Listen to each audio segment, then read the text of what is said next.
Hey guys, Tuesday, February 16th. I know I kind of have a lot of videos this week, but I feel like there's a lot going on. So hopefully this helps with our communication and stuff. Um, I apologize in advance somewhat. This week's videos do sound a little bit on the negative side, but I must say that it does kind of feel like there's something going on in the air. I don't know if it's burnout or what. But there have been a lot more mistakes than we're used to lately. So most of this video, and there probably will be two parts, are going to be going over some things that we've been seeing lately as far as mistakes and stuff. First thing that I've been noticing is that a lot of people are failing to put the company name in and specifically look up company rates. So either we are using IDOF or not acknowledging that a guest is with a company. So I am going to do a separate video, so I'm not going to go into too much detail here, but I'll do a separate video probably tomorrow showing the proper way of setting up a reservation that hopefully will be a little bit easier for those of you who might have challenges when you're setting up a whole reservation with company info, rates, and specific stuff like that. On the other side of that, I have also seen a number of reservations where there will be a company rate, but the company name is not in the company name section. It's really important that when we're making reservations, we're just going through all the boxes. It really makes us just better at our job and better as a hotel and a company if we are getting as much information as we can and getting as prepared as we can for our guests for when they arrive. Kind of along the same lines, I can tell that, and I'm just going to say the majority of folks are not reading the comments. There are comments that I have set up associated with company names, and then also long-term guests or repeat guests or guests we've had issues with. It is extremely important that everyone on every shift is reading all the comments. Yes, Night Audit isn't as likely to need to use that information, but it still makes Night Audit a little bit better better prepared for things that might come up, and it also just helps you learn about the job. So highly recommended to everybody. But absolutely A shift and B shift, you need to be reading all those comments. And to be honest, I would start with your arrivals. Go through everything with your arrivals, the comments, the traces, double check the payment info. Is there a company name that needs to be put in? All of those little details. Because I have been checking arrivals on the days that I'm here, at least for the most part. I do miss a few if they come through on the same day, but for the most part I check arrivals, and I try to do it a few times a day. More than anything, I have a little extra time on my hands, and because I have noticed a lot of errors, a lot more than I recall seeing.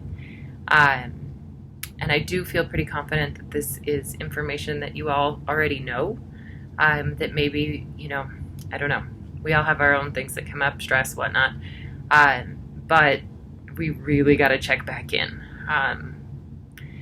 So a couple things that I have seen lately, just to kind of get your brain working. One big one is Sparbo. I have seen every Sparbo reservation for the last several weeks come through with the direct bill. So one, when it was changed back in December, I put a big note on the whiteboard out here. I get it, we don't remember everything, but I knew it was going to be an issue. So I put a big note out there. Sparbo has canceled their direct bill. In addition, there are comments associated with the company name. So when you are taking the reservation and you put the company name in, it's going to ask you if you want to pull the comments associated with that company. You should always say yes. You need any comments you can get. And as soon as you do that, the first line says, no longer a direct bill. We can't make these mistakes. If we direct bill Sparbo, we don't get paid. We are giving away the room. So I do my part to make sure you guys have all the information that you can. I do comments whenever things like that change or that are dramatic. I make sure that I give the information here now or on the board if it's urgent. So things like that, you guys really need to be digging in and looking at those comments and figuring out what's happening with each and every reservation. So again, absolutely positively your arrivals. There is no question at all and no excuse to not go through all the comments and notes associated with your arrivals for the day. But in addition, you really should be going through all the in-house ones as well. For example, we had a guest complain on. If we knew these things ahead of time, when that guest calls us to extend or whatnot, we're more prepared for, being able to say, hey, I'm sorry, I can't extend you, things like that we're more prepared for other situations that might come up. If we don't read those comments, we don't always know what's happening unless it's in the logbook. So absolutely, you should be reading all the comments. Especially when we're only renting 40, 50 rooms, it's a lot easier. When we're selling out every day, it might be a little more challenging to read all the comments. But trust me, if you feel stressed out, you feel like you struggle in your job, this is probably one of the reasons why. Because if you're not reading all the information and you're not giving yourself all the information available, you're not going to be prepared when something comes up. So read the notes. Another thing that has come up at least twice in the last few days is we have had one prepaid that was billed to a guest, and then we had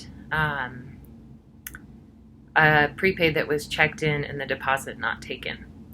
So again, prepaids, it'll have the company name, Hotels.com, Expedia, Get a Room, blah, blah, blah, all those names. The rate code will not have a G at the end, and we need to make sure we charge that card right away. I'm not going to go into details because I know there's other videos on this.